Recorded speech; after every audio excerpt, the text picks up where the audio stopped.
It was another day in what had become a monotonous routine. I sat at the kitchen table, absently swirling a spoon in my half-drunk cup of coffee. The soft hum of the refrigerator was the only sound accompanying me. My baby, barely 6 months old, slept soundly in the next room. I could hear the gentle rise and fall of his breathing on the baby monitor. He was my only anchor, my tiny beacon of light in a world that had grown increasingly dark. David, my husband, was upstairs packing for a trip to visit his parents, a trip I had no desire to take. The thought of being stuck in a car with him for hours, pretending we were a happy family, filled me with dread. Things between us had been tense for months. His dismissive attitude, his temper, and his complete lack of empathy had turned our marriage into a battlefield where I felt outnumbered and unarmed. I glanced at the calendar on the wall, the date circled in red, family visit. My stomach churned at the sight. I wanted to call it off, to tell David I wasn't feeling well, but I knew how he'd react. He'd accuse me of being selfish, of trying to ruin his plans. Just go along with it, I whispered to myself, though my heart screamed in protest. Lisa, are you packed yet? David's voice thundered down the stairs, sharp and impatient.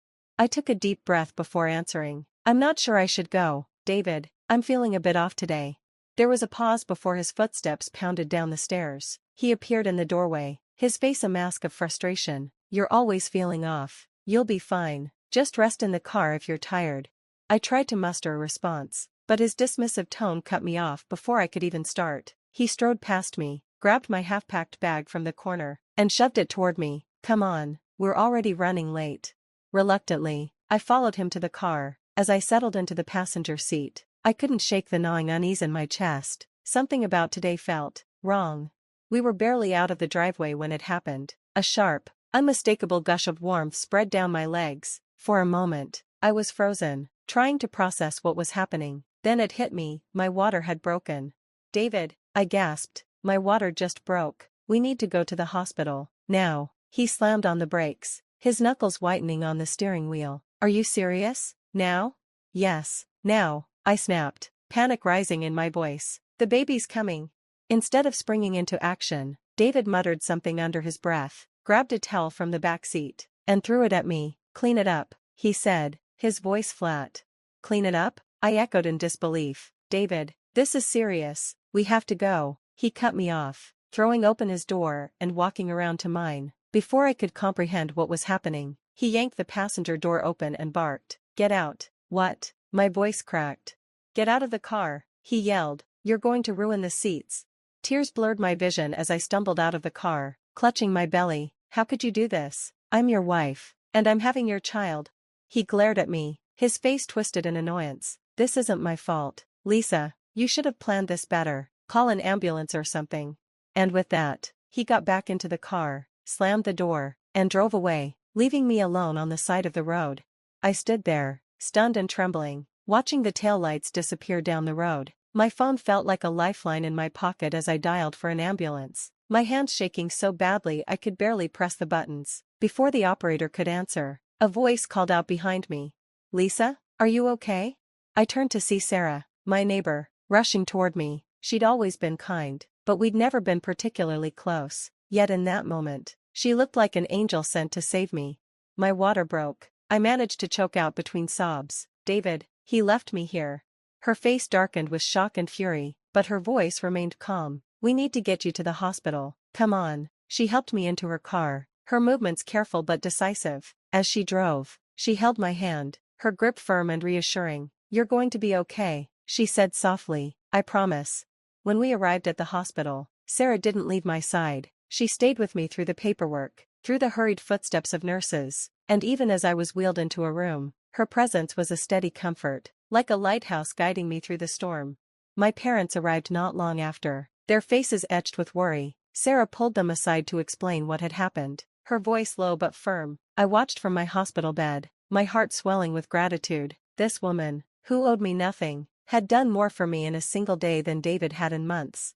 As the labor pains intensified, I made a silent vow. David would pay for what he'd done, not out of spite, but to protect my baby and myself. I wouldn't let him drag us down any longer. When I finally heard my baby's cries, relief and joy washed over me. I held him close, his tiny fingers wrapping around mine, and felt a surge of love stronger than anything I'd ever known. This was the beginning of a new chapter, and I was determined to write it on my own terms. The hospital room was quiet except for the soft whimpers of my newborn nestled in my arms. The exhaustion from labor weighed heavily on me, but I couldn't sleep. My mind raced with thoughts of David, his callousness, his abandonment, and the cold, heartless way he had left me on the side of the road.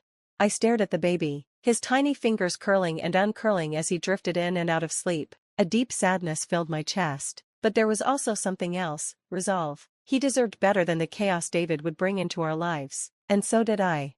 The door creaked open, and Sarah peeked her head in, carrying a cup of tea. "How's my favorite little family?" she whispered, smiling warmly. I managed a weak smile. "We're okay, thanks to you." She set the tea down and pulled up a chair beside me. "Lisa, I've been thinking, you can't go back to him, not after this."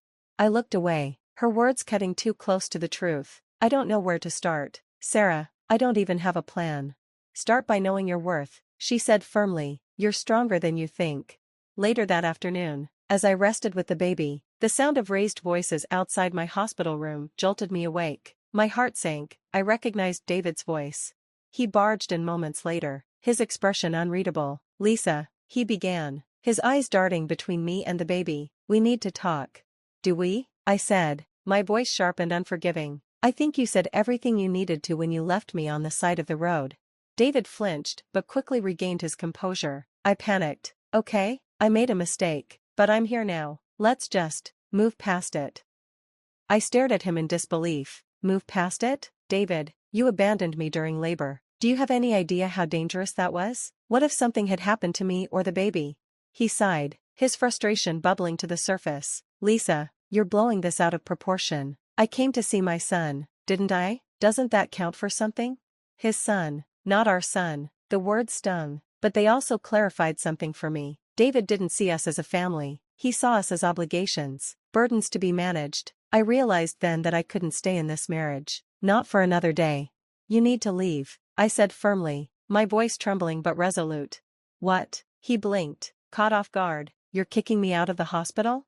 "Yes," I said, my grip tightening around my baby. "I don't want you here." For a moment, I thought he might argue, but he simply shrugged. "Fine, have it your way." As he stormed out, I felt a wave of relief mixed with a lingering sense of fear. I had stood up to him, but I knew this was only the beginning. The next few days were a blur of feedings, diaper changes, and overwhelming exhaustion. My parents stayed with me at the hospital, their quiet support a balm to my frayed nerves. They hadn't said much about David, but I could see the concern in their eyes. On the day of my discharge, my father pulled me aside. "Lisa," he said gently, "we're proud of you for standing up to David, but what's your plan now?" I hesitated, the weight of the question pressing down on me. "I'm going to file for separation," I said finally. "I can't go back to him, not after what he did." My father nodded, his expression both relieved and worried. "You know we're here for you, right? Whatever you need." Their support gave me strength, but I knew this was a battle I'd have to fight on my own. Returning to the house I had shared with David was out of the question. Instead, I moved in with my parents temporarily, setting up a nursery in the room I had grown up in. As I settled into this new phase of life, I started reaching out to lawyers and support groups. It was terrifying, but it was also empowering. For the first time in a long time, I felt like I was taking control of my life. The weeks that followed were both challenging and rewarding. Every day was a balancing act, caring for my baby, managing my emotions, and navigating the legalities of separating from David. But amidst the chaos, there were moments of pure joy, like the first time my baby smiled at me, or the way he curled into my arms when he was sleepy. Sarah visited often, bringing meals and words of encouragement. "You're doing great," she said one afternoon as she rocked the baby to sleep. "I hope you know that." "I don't feel great," I admitted. "Some days, I don't even feel like myself." "That's normal," she said, "but you're stronger than you think. You've already come so far." Her words stayed with me, a reminder that I wasn't alone in this journey. Just when I thought I was finding my footing, David reappeared, this time with demands. He showed up at my parents' house one evening, his face a mixture of anger and desperation. "You can't just take my son away from me," he said, his voice low and menacing. "I have rights." "No one's stopping you from being a father," I said, keeping my voice calm, "but you don't get to control me anymore." His eyes narrowed. "You think you're better off without me? You're nothing without me, Lisa." The words stung, but they didn't break me. "You're wrong," I said quietly. "I'm everything without you." I shut the door in his face, my hands trembling. I knew this wasn't the end of his threats, but I also knew I wasn't the same scared, dependent woman he had once controlled.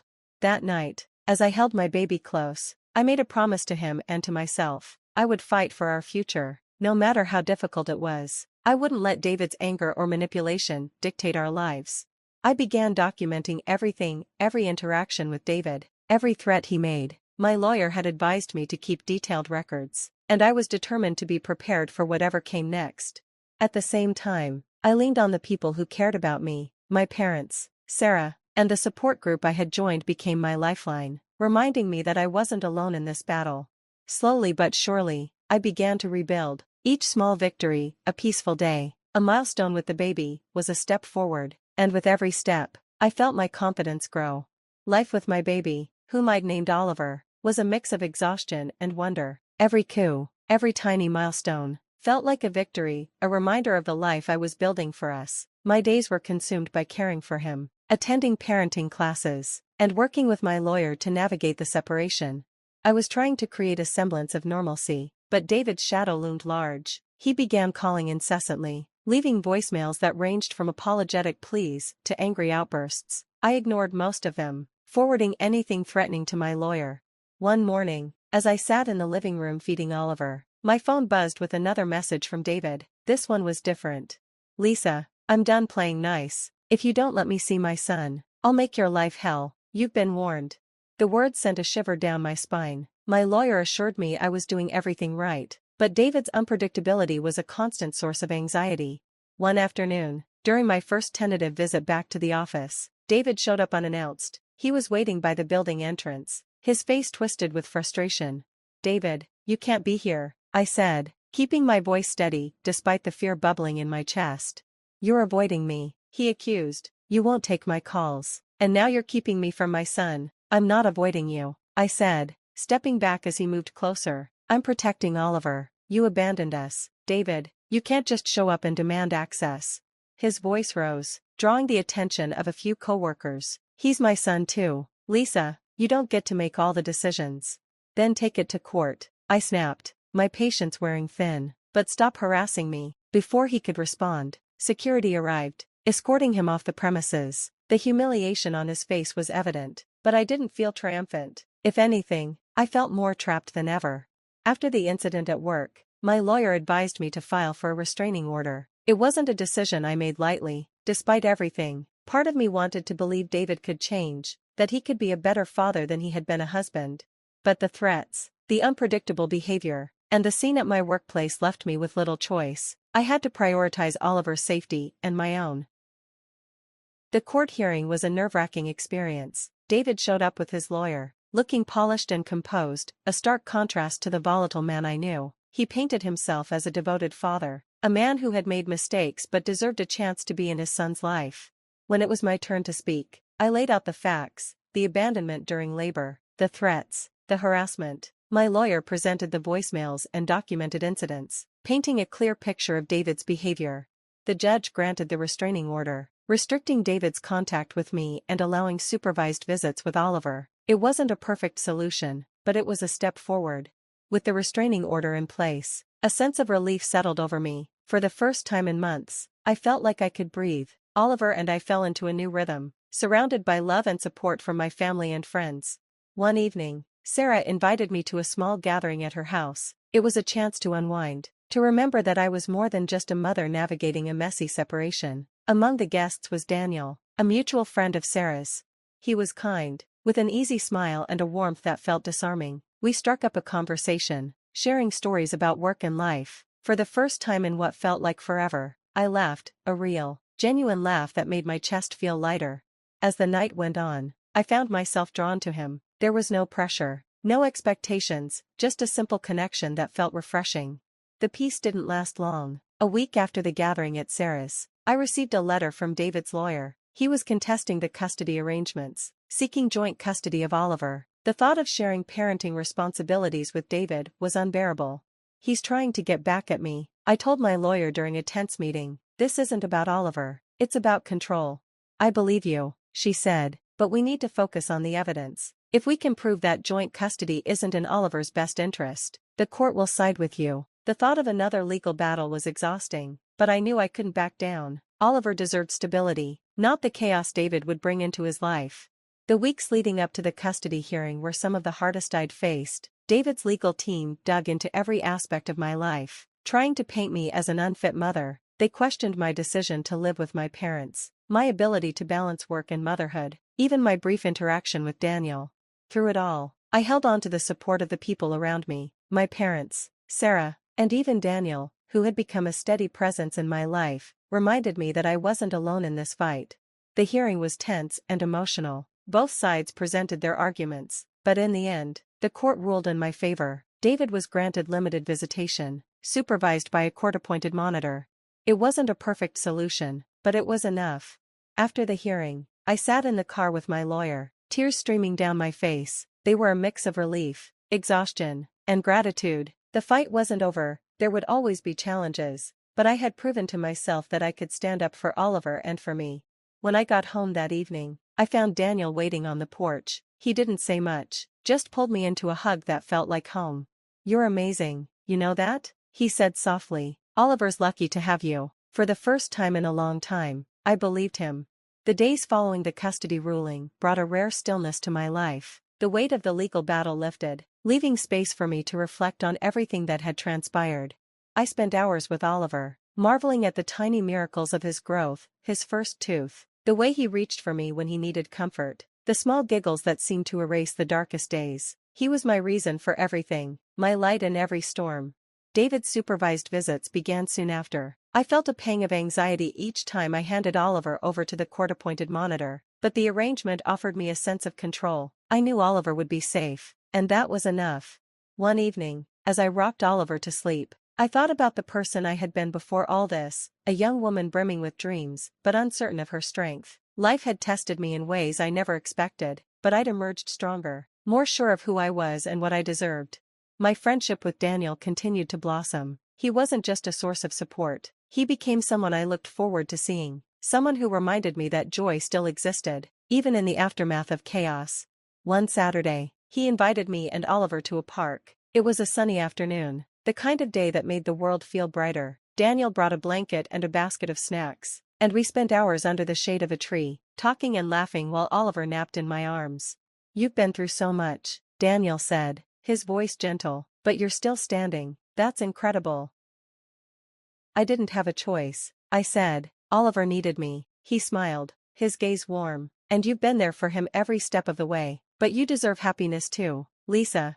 His words stayed with me long after we left the park. For the first time in a long time, I allowed myself to imagine a future that wasn't just about survival, a future that included love and laughter. David's visits were uneventful at first, but over time, he began to change. He started sending small gifts for Oliver, leaving notes apologizing for his past behavior. I remained wary, but I couldn't ignore the effort he was making. One afternoon, after a particularly peaceful visit, David asked to speak with me. "I know I've been a terrible husband and father," he admitted, his voice heavy with regret. "I don't expect you to forgive me, but I want to be better for Oliver." His words stirred a mix of emotions. Part of me wanted to believe him, to hold on to the hope that he could change, but another part of me remembered the pain he'd caused, the sleepless nights, and the fear. "I appreciate the effort you're making," I said carefully, "but trust takes time. If you're serious about being there for Oliver, prove it with your actions." It wasn't a reconciliation, but it was a step toward understanding, a fragile bridge between the past and the future. Months passed, and life began to settle into a new rhythm. David continued his supervised visits, slowly earning the court's trust, while our relationship remained distant. We found a way to co-parent with civility. Meanwhile, my bond with Daniel deepened. He wasn't just a friend anymore, he was someone I could lean on, someone who made me feel safe. One evening, after putting Oliver to bed, Daniel stayed for dinner. As we sat on the couch, talking about everything and nothing, he reached for my hand. "Lisa," he said, his voice steady but filled with emotion, "I know you've been through so much. I don't want to rush anything, but I care about you. I care about Oliver, and I want to be here for both of you, if you'll let me." Tears welled in my eyes as I nodded. "I'd like that," I whispered. It wasn't a grand declaration or a sweeping romance, it was quiet and real, built on trust and understanding. On Oliver's first birthday, I threw a small party at my parents' house. It was a celebration of not just his life, but everything we'd overcome together. Friends and family gathered in the backyard, showering Oliver with love and laughter. David showed up briefly, bringing a small, thoughtful gift for Oliver, a handmade photo album filled with pictures of their visits. He stayed just long enough to share a moment with his son before quietly leaving, giving me a small nod of acknowledgement as he went. It wasn't a perfect ending, but it was enough. David was trying, and that mattered. Later that evening, after everyone had left, I stood in the quiet house, holding Oliver as he drifted off to sleep. I thought about the journey that had brought me here, the heartbreak, the challenges, the unexpected moments of grace. I wasn't the same person I'd been a year ago. I was stronger, more resilient, and more certain of my worth. Life hadn't unfolded the way I'd imagined, but in its messiness and beauty, it had given me everything I needed. As I put Oliver in his crib and turned off the light, I felt a sense of peace I hadn't known in years. The road ahead wouldn't be easy, but I knew I could handle it. I had my son, my family, and the beginnings of a new love. And for the first time, I felt truly free.